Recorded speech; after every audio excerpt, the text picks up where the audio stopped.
Komunis, siapa tokoh pencetusnya, serta negara mana saja yang masih menganutnya.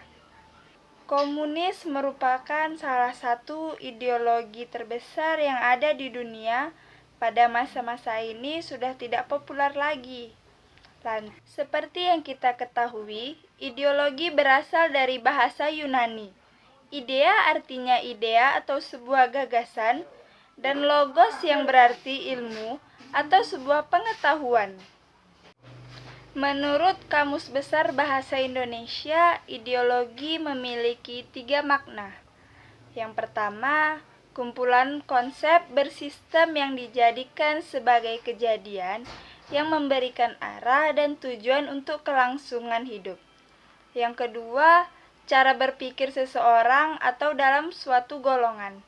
Yang ketiga, paham akan teori dan tujuan yang juga merupakan suatu program sosial politik. Secara istilah, ideologi merupakan ilmu tentang gagasan. Ada beberapa ideologi yang berkembang di dunia dan dianut oleh negara-negara tertentu seperti liberalisme, nasionalisme, pan-islamisme, dan juga yang lainnya. Nur Syahid Santoso menyebutkan bahwa istilah komunis mengandung 2 pengertian. Yang pertama, istilah berhubungan dengan komuni, suatu satuan dasar bagi wilayah negara yang berpemerintahan sendiri dengan negara itu sebagai federasi komuni. Sedangkan yang kedua berkaitan dengan menunjukkan milik atau kepunyaannya bersama. Secara umum, komunis adalah suatu ideologi politik yang dianut oleh suatu negara. Komunis dapat diartikan sebagai suatu ideologi politik yang berorientasi kepada masyarakat tanpa kelas. Masyarakat tanpa kelas menunjukkan bahwa komunisme menginginkan terciptanya masyarakat yang terhadap komunis itu tersendiri aturan berdasarkan kepemilikan bersama dan tidak adanya kelas sosial, negara, uang, maupun alat produksi. Adapun sosialisme adalah serangkaian sistem ekonomi yang sosial ditandai dengan kepemilikan sosial atas alat-alat produksi dan manajemen sendiri pekerja serta teori-teori pergerakan politik yang terkait dengannya. Meskipun tidak sama persis dengan sosialisme, komunis terkadang disebut sebagai sosialisme revolusioner dan definisikan oleh teori ekstrim Karl Marx. Menurut Karl Marx, sejarah sosiologi dimasukkan sebagai teori klasik bersama dengan tokoh-tokoh lainnya, seperti Auguste Comte, Emile Durkheim, Max Weber, dan Georg Simmel.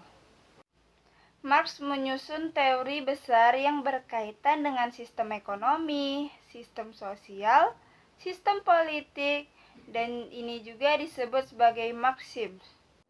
Marxisme mencangkup materialisme historis dan materialisme dialektis. Tulisan ini hanya dapat dibatasi pada materialisme historis. Kajian sosiologinya yang terkenal yakni konflik sosial antara majikan dengan buruh. Golongan majikan dikenal dengan istilah bourgeois, sedangkan golongan buruh dikenal dengan istilah proletar. Konsep historikal dan dialektik merupakan ideologi utama yang melahirkan konsep kelas dengan hubungan antar kelas dan perjuangan kelas.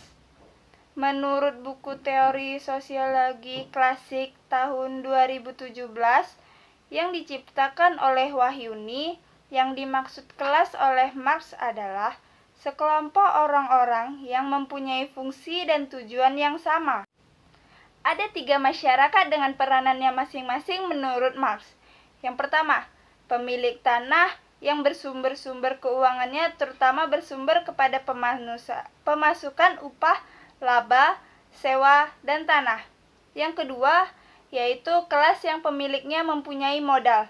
Dan yang ketiga adalah pekerja atau yang menyadarkan hidupnya dari tenaga untuk bekerja. Menurut Marx, hubungan antar masing-masing kelas tersebut sebenarnya bukan hubungan yang saling melengkapi, tetapi juga merupakan bentuk kesenjangan sosial. Banyak yang terjadi di antara kelas, baik secara ekonomis maupun secara politis, yang melibatkan kelas menjadi pemilik modal dan kelas pemilik tanah terhadap kelas pekerja.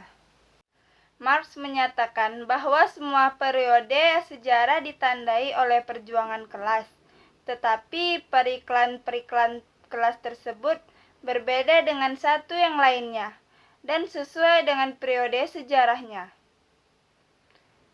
Sejarah sebagai suatu rentatan abadi dari segala kesenjangan kelas di si kaya dan si miskin, atau antara penguasa dan rakyat jelata.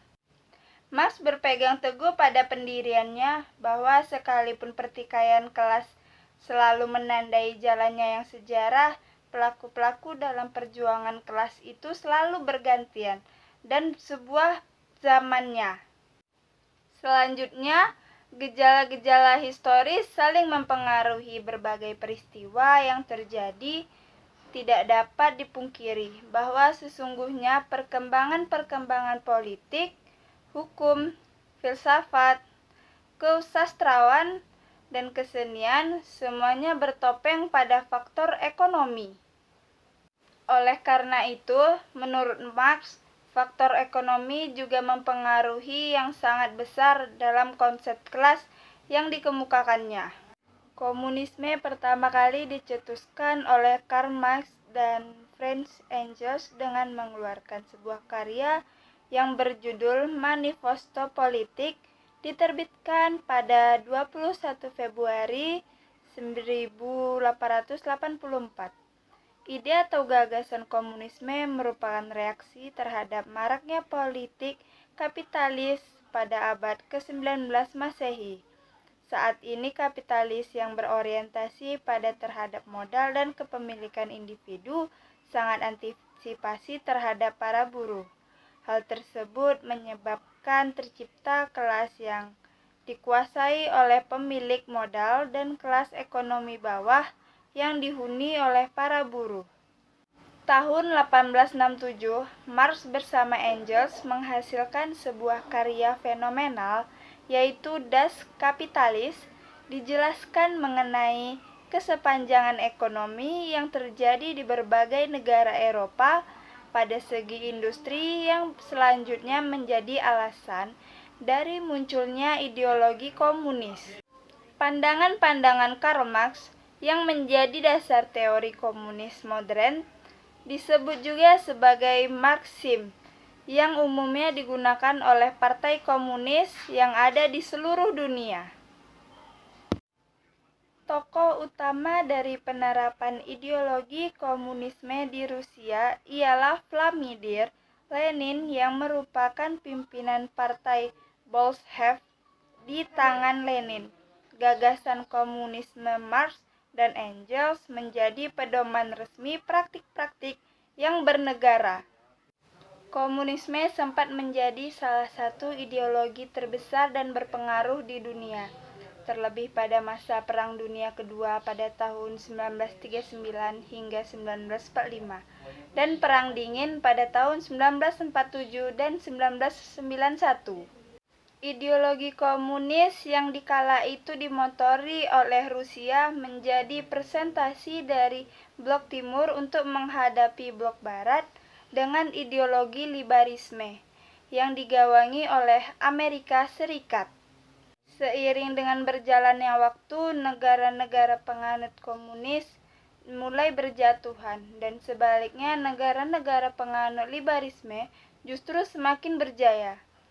Kendati pun juga begitu, masih ada negara-negara yang bertahan dengan ideologi komunisme sehingga saat ini diantaranya yaitu adalah negara Rusia, Republik Rakyat Tiongkok, Korea Utara, Vietnam, Laos, dan juga Kuba.